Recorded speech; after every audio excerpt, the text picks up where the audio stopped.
What's up? It's Ben from WODprep, and I am here to help you with your hip pop. If you've ever done a CrossFit style kipping pull-up or bar muscle up, and you've ever been told you need to pop your hips, and you just can't figure it out, this is the video that has come to save you. So first things first, let's demonstrate what it looks like to be lacking a hip hop, and then I'm gonna show you what a good hip hop looks like. First thing, I'm gonna start with some kipping pull-ups.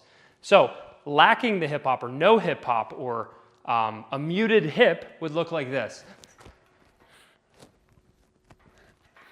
Okay, I'm doing the kip, I'm getting my head through, I'm doing hollow and arch, right? Good?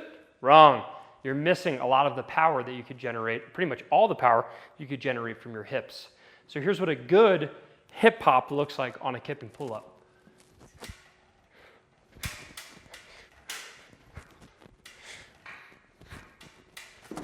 Okay, so hopefully you could see the difference. Those last three were way easier than the first three because I was able to generate momentum using my hips and using the musculature around my hips, which is obviously a lot stronger than just using my arms like those previous reps. Now, if you're someone who's doing bar muscle ups, I'm gonna show you what that might look like. It's very similar. So here's a bar muscle up without hip hop. Hopefully. Oh gosh. I can hardly do it without the hip hop. It's very difficult. I was worried I actually failed. And actually, realistically, I probably did pop my hips a little bit because I don't know how to do a bar muscle up without it, or it's very difficult. Now here's one where I actually really get a good hip hop and I get over hopefully a lot easier. Oh yeah, way, way easier. So how can you add hip hop to your kipping pull-ups and bar muscle-ups? And it actually does apply to butterfly and other movements. If you're lacking hip hop, there's a few things that you need to do to fix it. Number one is identification, which we just did. I showed you the bad version without hip hop or with a muted hip, and then I showed you a good version. It's very important that visually you understand what they look like so that if you're analyzing your own videos and you're watching yourself on camera or watching someone else that you're helping, you can identify the difference and spot the flaw.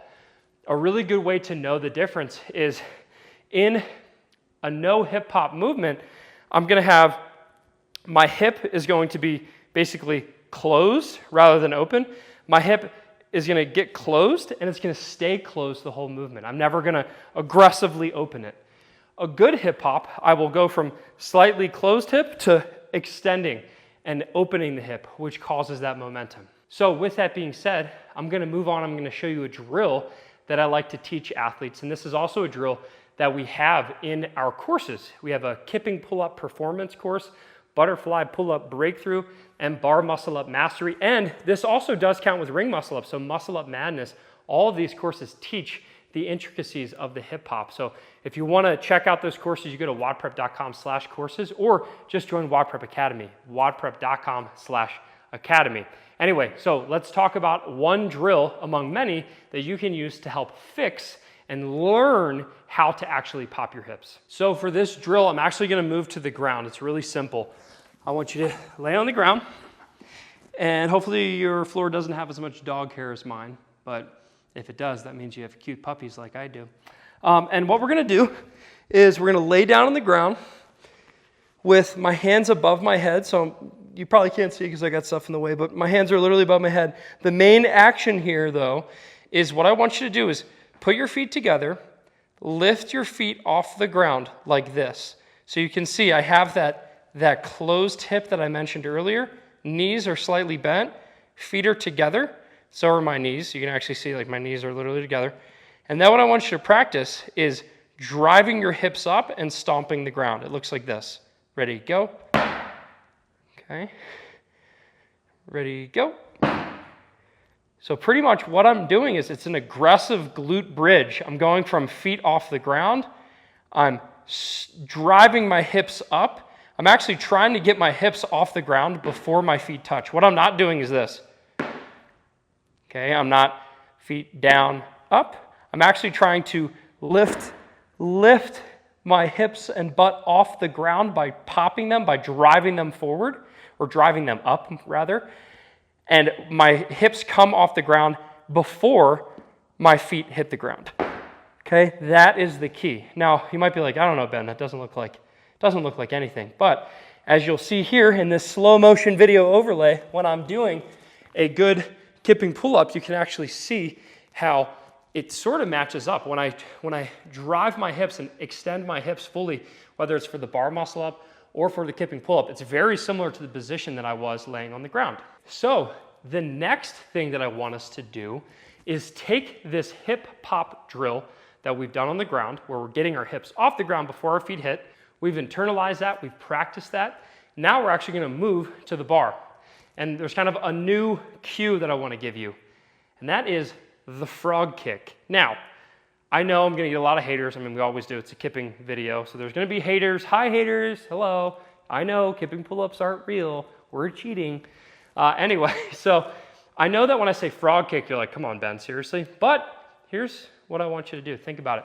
When you're doing a frog kick pull-up, those are like those really ugly pull-ups where people go like this. Got their feet all wide. They're pulling up, pulling up, pulling up, and they're like, I can't get there. Yeah, yeah. And then they are able to get their chin above the bar. There's a reason that works, right? It's because they're actually popping their hips. They think it's a frog kick, and frog kick, if you've ever seen a frog swimming, they have their feet really wide, and they just extend and extend. This is a modified frog kick. We can call it a frog kip. I just made that up 2 seconds ago. So here's what I want you to do, is rather than allowing your feet to spread really wide, I actually want you to think about gluing your feet together and then trying to do a frog kick. The key is that you need to do it with the proper timing. So what we're gonna do is we're gonna practice just doing our normal arch and hollow swings. So we're gonna do some kipping. So kipping, and then I want you to start lifting your knees just a little bit. And then at the top of my backswing, at the top of that lever position, when I'm like this, you'll notice it's very similar to the position I was laying on the ground. I want you to think frog kick, okay? But you can't let your feet spread apart. That's the key here. So watch. Do a couple swings where I'm lifting my knees up a little bit. And then at the back of this kip, I'm just gonna frog kick. Okay, let's try it again. So kip, lifting the knees, and frog kick. If you start thinking frog kick, naturally that kick is actually generated by driving your hips through, squeezing your glutes. It's from a hip pop. If I do a frog kick, I'm actually doing a hip pop. So the key here for the frog kip is that your feet need to stay glued together. We don't want to see an ugly, actual, like stereotypical frog kick. And what we can do to help with that is if you're having issues keeping your feet together, just take a shirt, and I want you to either glue it between your feet or squeeze it between your knees. So for this example, I'll just put it in my feet, in between my feet. And what that does is that forces me, as I'm doing the frog kip, as I'm doing that, it's forcing me to keep myself in a decent position. If I do an ugly frog kick, right, then that shirt's gonna go flying. We don't want that. Now, the next and most important step is when you're practicing, trying to use those hips, I don't want you to worry about doing big sets. I want you to focus on singles. If you can focus on singles and doing it right once every single time, that's gonna develop a good habit in your body. What I oftentimes see athletes do is go for really big sets.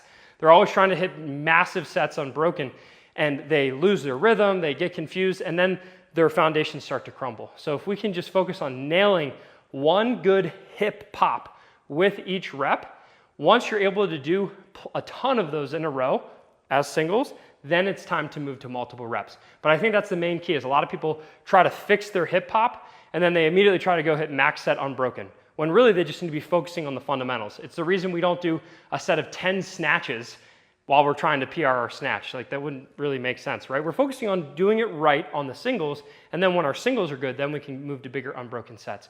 Same thing goes for these gymnastic movements. So let me show you again how that would look. Let's say if we're doing bar muscle ups over kipping pull-ups. And I'm gonna leave my shirt down, and then I'll demonstrate with the shirt.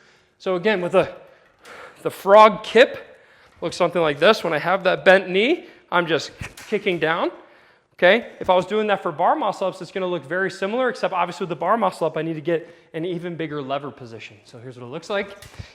I can get my big lever.